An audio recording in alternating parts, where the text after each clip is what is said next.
Next on Worcester News Tonight, Worcester police and at-risk youth come together to put on their first performance. Plus, a large statue stolen from a homeowner's yard, and police say it could be a part of a series of thefts. Good evening and thank you for joining us. I'm Brittany Schaefer. Bridging the gap between youth and Worcester police. AMP Worcester is an alternative music program made possible by grants and state funding. And tonight, the group put on a performance at the Raven. Our Gretchen LaRosa was there. She has our story. The site is unique and so is their goal. The Arts and Music Police Partnership has expanded into more than just an after-school music program for teens. The music seems to serve as a form of therapy. Definitely see that. A lot of these kids at first were very quiet and not want to talk a lot about other issues other than being in music. And now they're joking, making fun of me, calling me old because I listen to Nirvana. Officer Justin Bennis, a Worcester Police Gang Unit officer, works with the teens in AMP. His role in the group helps bridge a gap between today's youth and law enforcement. Surprising, it's not surprising, it's enlightening to see the power that their words have and how much passion these kids have for something and the talent that they have just inside of them. And it's fun to be a part of just letting them do that. The group performed live Friday, showcasing the song from the video they created to honor the lives lost in the Parkland, Florida school shooting. There is no love whatsoever, feel under the weather, I'm never getting better, yeah. As I, learn a lot of things from in the environments and friends and school, I feel like there's a lot of kids out there who really need help and they're mentally ill and nobody noticed about that. And maybe music can be a way to transfer them, to translate the pain. The whole point of the video was trying to bring hope to the people from Florida and people who were involved in the shooting and the families who are the victims, the family victims. So we're just trying to help them out and spread awareness of Florida shooting. Some of the teens we spoke with say they enjoy the experience of being able to perform in front of a live crowd, and they hope the program can be an avenue towards a job in the music industry or a platform in law enforcement. Gretchen LaRosa, Worcester News Tonight. It's a theft leaving Lancaster police puzzled. An 800-pound statue stolen from a homeowner's yard, done quietly with no witnesses. And police say this isn't the only one missing from the area. Our Rosalind Flaherty has the details. This is where Diane DeMango's beloved Greek statue stood. She says someone stole it from her Lancaster backyard this week.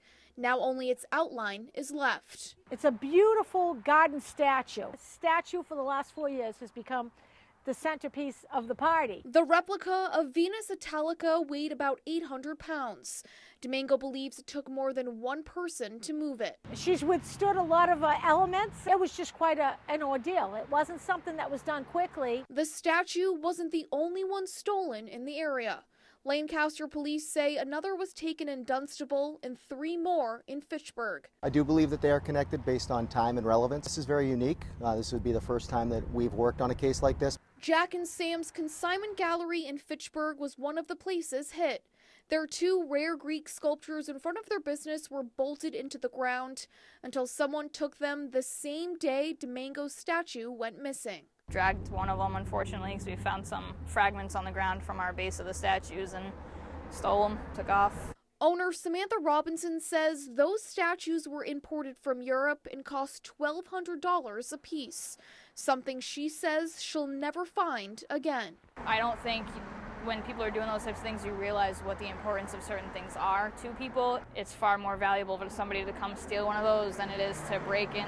DeMango and Robinson hope the culprit or culprits are caught soon so it doesn't happen to anyone else. It's pretty disheartening to think that we can't let our guard down.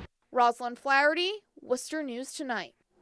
A bridge and roadway will be named in honor of Officer Ronald Tarentino Jr. He was shot and killed in the line of duty in May of 2016. The Swanson Road overpass at Interstate 290 in Auburn and a stretch of Route 9 in Leicester will be named after Tarentino. He worked as an Auburn police officer for 2 years and in Leicester for 7. Members of both departments will be in attendance along with local public officials. The dedication begins at 10 a.m. A mother who pled guilty to helping get rid of her child's body has violated her probation. The State Probation Service tells us Rachelle Bond tested positive for drugs earlier this month. Bond is the mother of Bella Bond, the 2-year-old girl who was known for months as Baby Doe when her remains washed up on Deer Island. Rachelle Bond's ex-boyfriend Michael McCarthy was convicted of second-degree murder in the toddler's death. A Webster car dealership is celebrating a milestone Friday, 95 years in business. Place Motors opened in 1923 and is the oldest family-owned Ford dealership in Massachusetts. Stephen Place's great-grandfather opened the shop in Webster and it has stayed in the town. Place says the key to their longevity is hard work, family, and being a part of the community. We spend a lot of time taking care of the Webster Dudley Boys and Girls Club, the food share, the United Way. My father always was the aspect, and my grandfather was the aspect, was it's all about kids. Always about kids. Kids always need help. Kids are always in need. Place says the popular cars back in the 1920s when they first opened were the Model A and Model Ts. Since February, State Senator Harriet Chandler has been the Massachusetts Senate President. In July, she will be stepping down from the post and continuing her work in the 1st Worcester District. Our Cam Jandro spoke with the senator today and has the story. Senate President Harriet Chandler admits she's had mixed emotions about her last 6 months in office. It's been exhilarating, it's been frustrating, but it's been very rewarding in many ways to see that things are coming together. The veteran state senator took over the post in the wake of an investigation around Senator Stanley Rosenberg's husband. She says her goal was to bring stability. There was just a lot of uncertainty. We've never been in this position before. And my job was to take away that uncertainty, to keep us moving along. Chandler says as president, she's focusing on health care and housing bills, and the budget will take up a lot of her time for the remainder of her tenure. We're starting our budget on Monday, and that is the biggest thing of the year for us. That's really the values of the Senate, as far as I'm concerned. And the Worcester Democrat is only the second woman to hold the title of Senate President, and first from the city. She hopes she can encourage more women to run for office. I hope there are women, young women out there, and not so young women out there, who are saying to themselves, she can do it, I can do it, I want to get involved. State Senator Karen Spilka is expected to take over as Senate President on July 26th.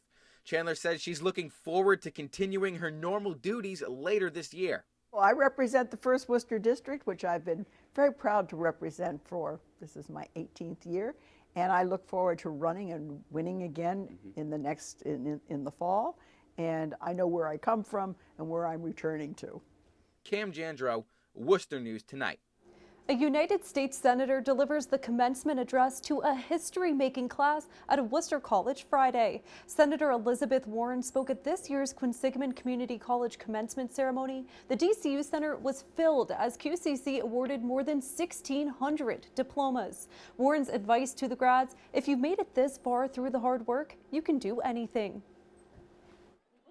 When the president invited me to be here today, I said yes, in part because I went to a commuter school that was a lot like Quinsig.